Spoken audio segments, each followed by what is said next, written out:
Jrue Holiday on the hot seat. Could the point guard's absence sink the Celtics' chances against the Cavaliers?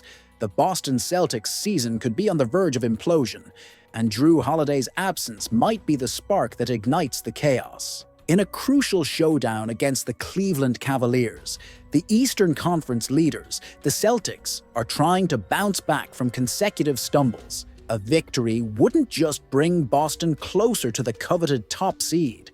It would send a clear message to the entire NBA: the Green Dynasty is still alive. But the problem is, Holiday's absence threatens to dismantle that narrative before it even begins. The veteran point guard, listed as questionable due to a lingering finger issue, has been a cornerstone of Boston's defense when he's actually on the court. The bitter truth is that Holiday has spent more time in the infirmary than helping the team, and his recent performances raise a question nobody wants to say out loud. Did Boston gamble too heavily on a physically unreliable player? When Holiday arrived in Boston fresh off a title run in Milwaukee, the expectation was that he'd be the perfect watchdog for an already dominant defensive system. But reality has painted a different picture. In recent games, the guard has looked sluggish, and his disastrous performance in the loss against the Detroit Pistons, 4 points on 2-10 shooting, only reinforced the growing sense that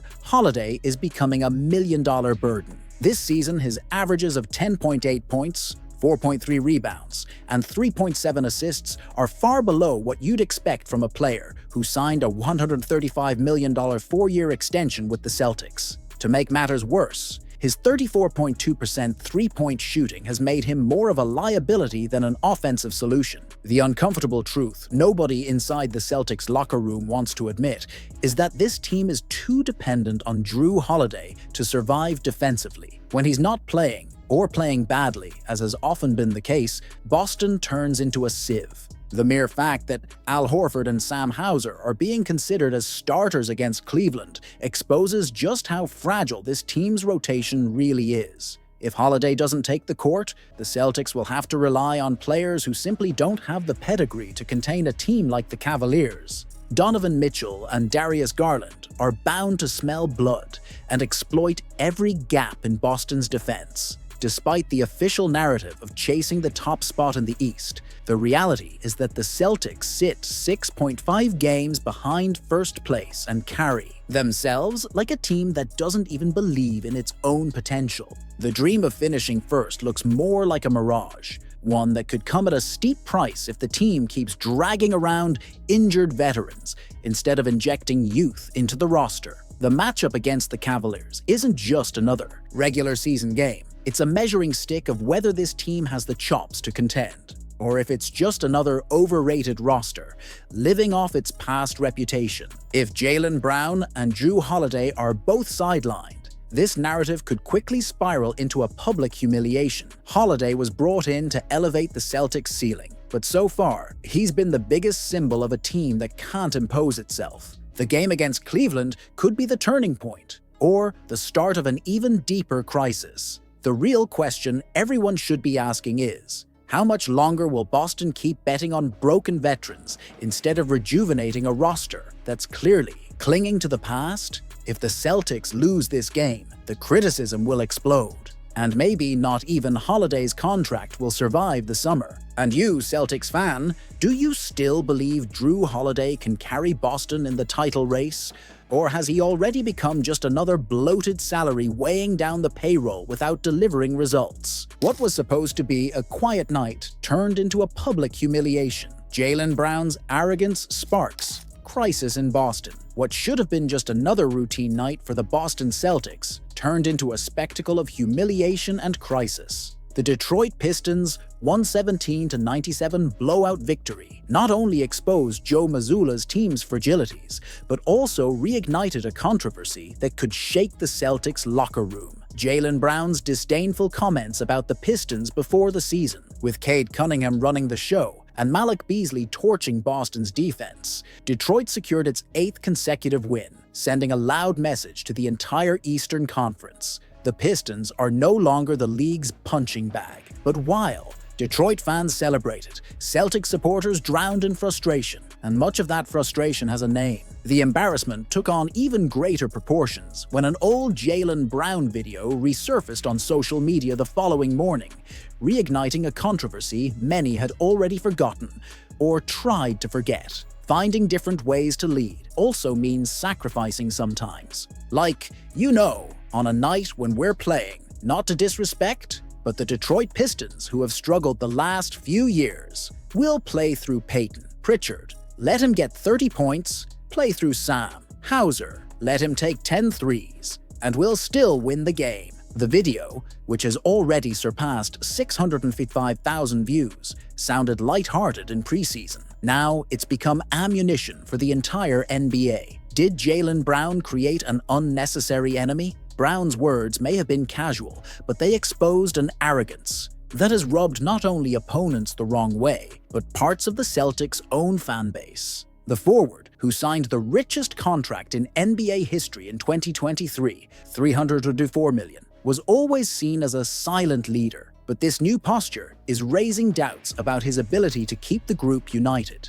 The bigger question is, does Jaylen Brown truly believe the Celtics can win games by simply toying with weaker opponents? And if so, what does that say about the team's mentality? For years, the Pistons were the league's laughingstock, but now they're turning Brown's words into fuel, rewriting the narrative with wins. Sources close to the team suggest that Brown's comments didn't sit well within the locker room. Peyton Pritchard and Sam Hauser, the two players name-dropped by Brown, have avoided public comments, but tension behind the scenes is palpable. Is Boston quietly divided between stars and role players? Even more alarming was Joe Mazzulla's stance after the loss. Instead of defending his star, the coach adopted a cold, detached tone in the post-game press conference. He's feeling a little better, but he was pretty banged up last night, Mazzulla said about Brown's thigh injury. It sounded more like a distraction tactic than a genuine defense of his franchise player. The harsh reality is that Jaylen Brown's new contract puts him under a microscope he might not have been ready to face. When you're the highest paid player in the league, every word, every gesture, and every performance is dissected like never before. And so far, Brown seems to be crumbling under that pressure. What once looked like the perfect partnership with Jason Tatum to build a dynasty is now raising uncomfortable questions. Does Jaylen Brown have the mentality to be the face of a historic franchise? Or did the Celtics make a catastrophic mistake by paying too much for a player who doesn't fully understand the weight of the green jersey? The viral video was just the spark.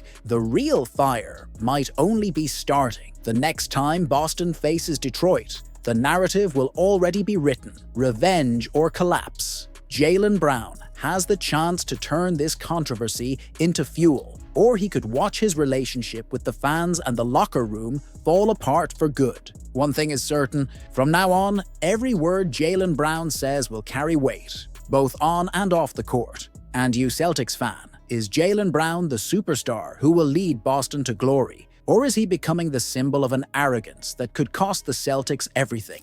Boston Celtics at a crossroads. Should the future come before the present? The Boston Celtics enter another season as one of the heavy favorites to win the NBA title. But is that enough? The prevailing sentiment is that this version of the team has everything needed to claim the long-awaited back-to-back championship, something the franchise hasn't achieved since 1969. However, behind the scenes, the front office is already laying the groundwork for the future, and one unexpected name has emerged as a potential target: Nikola Vucevic, center for the Chicago Bulls. The first reaction is inevitable. Why would the Celtics trade for a 34-year-old big man, not exactly known for his defense, to replace Kristaps Porzingis, a crucial piece in last season's championship run? The answer might lie in something few are willing to say out loud. Porzingis may be a luxury the Celtics can no longer afford. With the NBA's new CBA tightening financial rules for teams exceeding the luxury tax threshold, Boston's star-studded roster has become a ticking time bomb. The current season already makes one thing clear: the all-in strategy has an expiration date. Winning now could come at too high a price for the future. That's where Vucevic enters the equation. the choice between Vucevic and Porzingis isn't as obvious as it seems. Porzingis is more talented, more versatile, and the perfect theoretical fit, alongside Jason Tatum and Jaylen Brown. But there's one word that always looms when discussing the Latvian: injuries. Porzingis simply can't stay healthy for long stretches, and last year's playoffs exposed how fragile Boston's championship dreams become when he's not on the floor. Vucevic, on the other hand, lacks the same flash, but offers something Porzingis never could: durability and consistency. The Montenegrin big man has averaged 72 games per season over the last 5 years. Porzingis, he's never played more than 60 games in any full season of his career. But betting on Vucevic would come at a price, and not just financially. Boston's championship identity was built on defensive dominance, and Vucevic would be a clear downgrade on that end. His struggles in pick-and-roll coverage are well known, and plugging him into the starting lineup would likely open cracks in the wall that made Boston a champion. So, the dilemma is set. Does Boston need a more reliable, durable big man? Or would this move create more problems than solutions? The biggest mistake a champion can make is believing the same blueprint will always work. Boston reached the top with a rare combination of talent and depth, but the NBA is a constantly shifting ecosystem. Milwaukee and New York are already rebuilding their rosters to surpass the defending champions. Even Miami, a team that always finds a way to bother Boston, could resurface as a thorn in the Celtics' side. What no one wants to admit is that maybe Boston needs to sacrifice talent to ensure longevity. Vucevic wouldn't raise the team's ceiling, but he could give the Celtics a longer championship window. That's a gamble few franchises are bold enough to make in the era of super teams.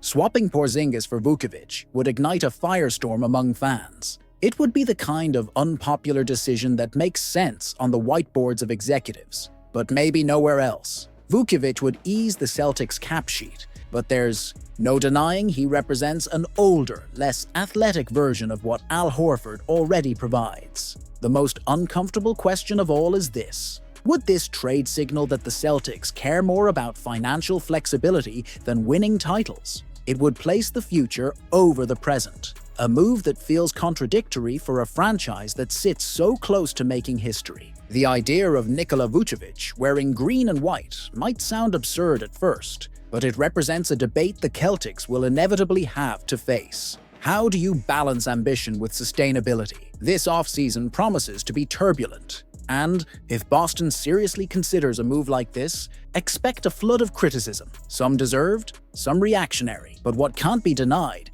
is that the champions are standing at a crossroads. If the priority is keeping the trophy in Boston at all costs, the answer is simple: stick with Porzingis. But if the goal is to build a dynasty that withstands the test of time, maybe the idea of Nikola Vucevic isn't so crazy after all. Now, the question turns to you, Celtics fans. Should Boston sacrifice talent for sustainability, or would this be the first domino to collapse the entire house of cards built since 2020?